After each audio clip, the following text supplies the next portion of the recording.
Beleza? Tranquilo com vocês? Espero que todos estejam bem. Professor Max que fala aqui. A gente vai abordar nessa nossa videoaula um pouco sobre função afim, um início sobre função afim. Espero que vocês possam estar bem e vamos ao vídeo. Vamos abordar o conceito de aplicação de função afim em grandeza, relacionar a função afim com progressão aritmética, tá? Aqui uma definiçãozinha, um pouco diferente da definição do vídeo passado, mas está na mesma. Função afim é a função quando a sua informação é escrita por esse f de x igual a x mais b, a e b são números reais, e ela é usualmente considerado comparada com a função polinomial do primeiro grau, tem esse nome também, função do primeiro grau. É uma outra denominação que você pode ver em alguns livros, principalmente de ensino fundamental, mas no ensino médio é geralmente chamada de função quadrática. E o gráfico dela que eu apresentei no slide passado é uma reta, que ela pode ser crescente quando esse arco positivo está aqui do teu lado esquerdo, ou ela pode ser, tá aqui ó, do lado esquerdo, ou ela pode ser decrescente quando o A for negativo. Se o A for igual a zero, vira uma constante, tá? E aí o que você tem? O ponto onde ela toca o eixo x, tá aqui o nome escrito raiz, e você calcula essa raiz como? Você pega a equação você pega a função afim e iguala a zero, e aí você obtém o que a gente chama de função de equação do primeiro grau. Resolve a equação e o resultado que você encontra é justamente essa raiz aqui. Ponto onde a função toca o eixo x. E esse b, também chamado de coeficiente linear, esse b aqui, também chamado de coeficiente linear, ele me dá o valor onde a função toca o eixo y. Então o a, que é o coeficiente angular, te dá a inclinação, o b é o linear, te dá onde ele toca o eixo y. Você iguala a zero, monta a equação e encontra a raiz onde ele toca o eixo x. É uma maneira de você determinar ou desenhar esse gráfico, tá? Seria dessa parte. Aqui ao lado direito de vocês eu coloquei um breve show de sinais da função afim, como é que ela se comporta com o A, se o A for positivo, crescente, o A negativo, ela for decrescente. E aí eu coloquei os estudos de sinais aqui, e essa expressão quer dizer que quanto mais eu aumento o valor de x, maior vai ser o valor de y. E aqui quer dizer do outro lado, esse que eu vou botar de um retângulo, quer dizer, quanto mais eu aumento o valor de x, menor vai ser o valor de y. E aí com maior detalhes quer dizer que todo mundo depois do x0 parte positiva, todo mundo antes do x0 parte negativa, e em cima do x0 ela está zerada. E aí quando o A for negativo, isso acontece de modo contrário, tá? Aqui eu botei duas aplicações para que vocês entendam como é que funciona. Do lado eu tenho aí uma panificadora, então quando você vai comprar um pão, lá aqui em casa, por exemplo, um pão ele custa 40 centavos. Então, se eu for comprar 10 pães, vou gastar 4 reais. Se for comprar 20 pães, vou gastar 8 reais. Então, o que acontece? Quando você faz esse tipo de cálculo, principalmente cálculo em comércio, é uma aplicação de função afim. Claro que ninguém. Eu não vou sair lá no balcão, ei, me dá um pão bem aqui, deixa eu calcular a função afim referente ao preço desse pão. Não faço isso. Mas eu estou explicando a vocês que isso é uma aplicação de função afim. É um modo como a função afim pode ser aplicado no cotidiano. E aqui do lado também, água mineral. Água mineral muito comprada em, em algumas lojas para servir clientes e para servir os próprios funcionários. E aqui nesse gráfico tem a aplicação, tem dizendo que 1 litro da água mineral está custando 5 reais, 2 litros custam 10 reais. Na realidade, aqui não é 1 litro, é uma garrafa de água mineral custa 5 reais, 2 garrafas custam 10 reais, 3 garrafas custam 15 reais, assim por diante, até você chegar nessa expressão aqui, ó. F de x igual a 5x, uma aplicação de x em f de x, que é o y, 5x. É uma aplicação de função função afim ou função polinomial do primeiro grau, tá? Que é muito comum no nosso dia a dia. As duas funções é a que é mais presente no que você vai fazer no comércio, vai fazer em casa, é a mais presente de todas. E como é que a função afim se comporta com as grandes? Aqui um exemplo, tá? Toda vez que você tiver relacionando grandezas inversamente proporcionais, diretamente proporcionais, você tem associação com funções. Se eu tenho uma grandeza aqui, duas grandezas que, quanto mais uma aumenta, a outra também vai aumentar, ou vice-versa, quanto mais uma diminui, a outra também diminui, você tem o advento de duas grandezas que são diretamente proporcionais.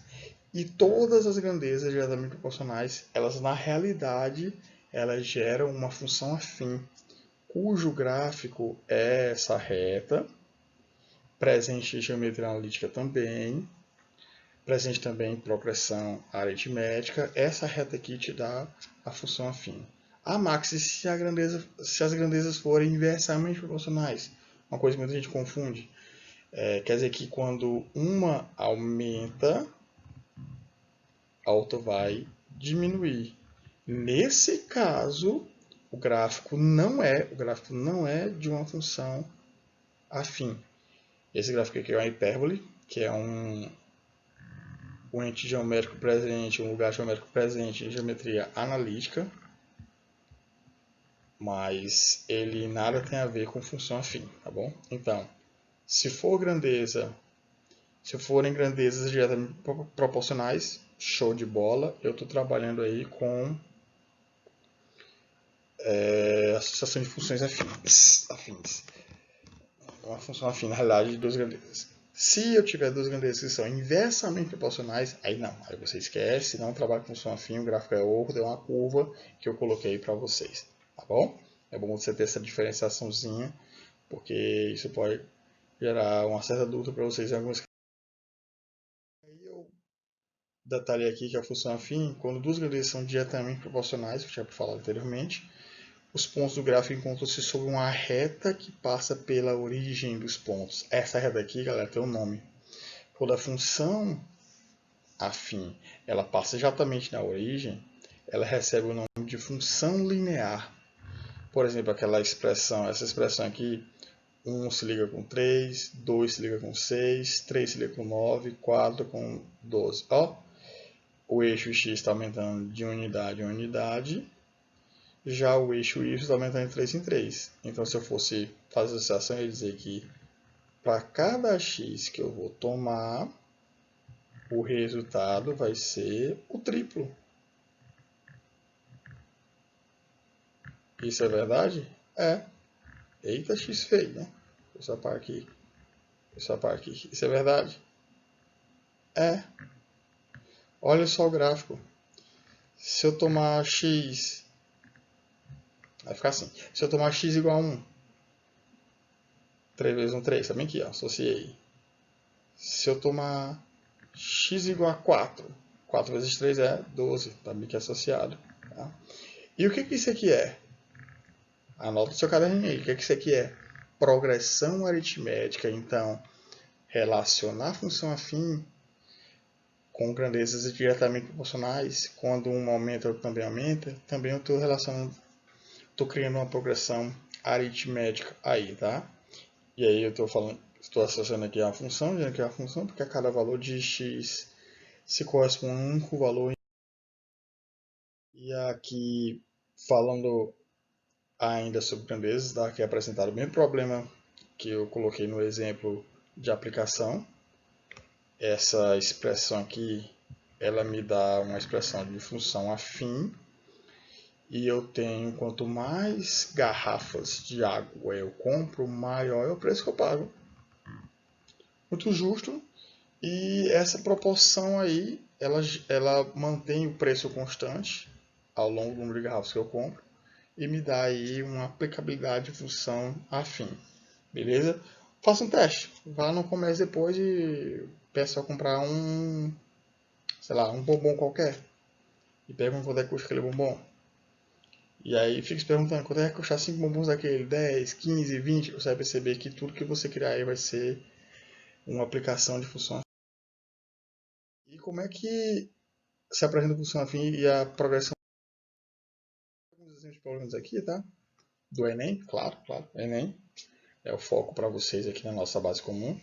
Tá aí esse problema do Enem 2016, o percentual da população brasileira conectada à internet aumentou nos anos 2007 a 2011, conforme dados do grupo IPSOS. Essa tendência de crescimento é mostrar na figura.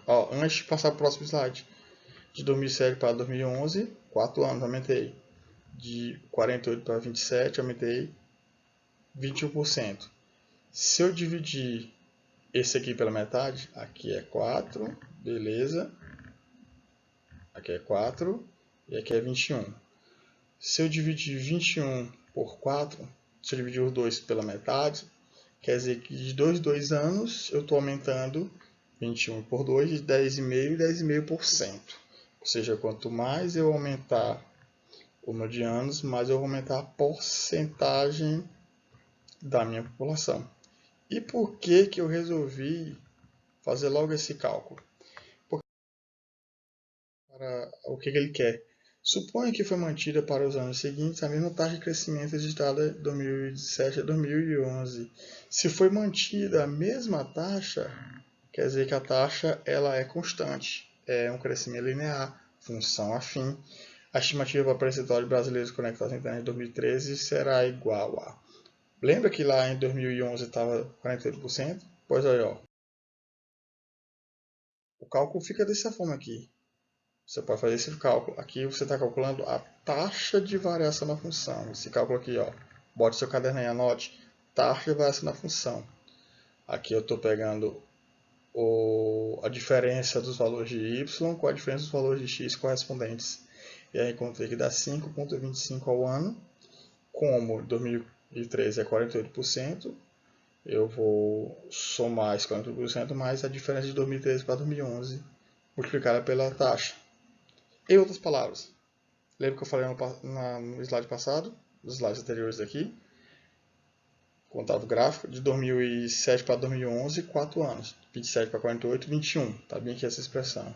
Divide por 2, quer dizer que a cada 2 anos eu aumento 10,5%. Ou seja, de 2011, que foi o último, para 2013 eu aumentei 2 anos. Então quer dizer que 48, a próxima porcentagem, você aumenta aí os 10,5. 48 mais 10,5, 58,5, letra B de bolo de chocolate com pedaço de piqui por cima. É um exemplo de progressão aritmética, porque quanto mais aumentar um, eu aumento o outro, e esse aumento vai ser constante, tá? Que no caso nossa razão, né? Seria a razão é essa taxa de crescimento. Espero que tenham gostado. Fique com Deus, sucesso, tudo de bom. Beijo do gordo e até mais. Tchau, tchau.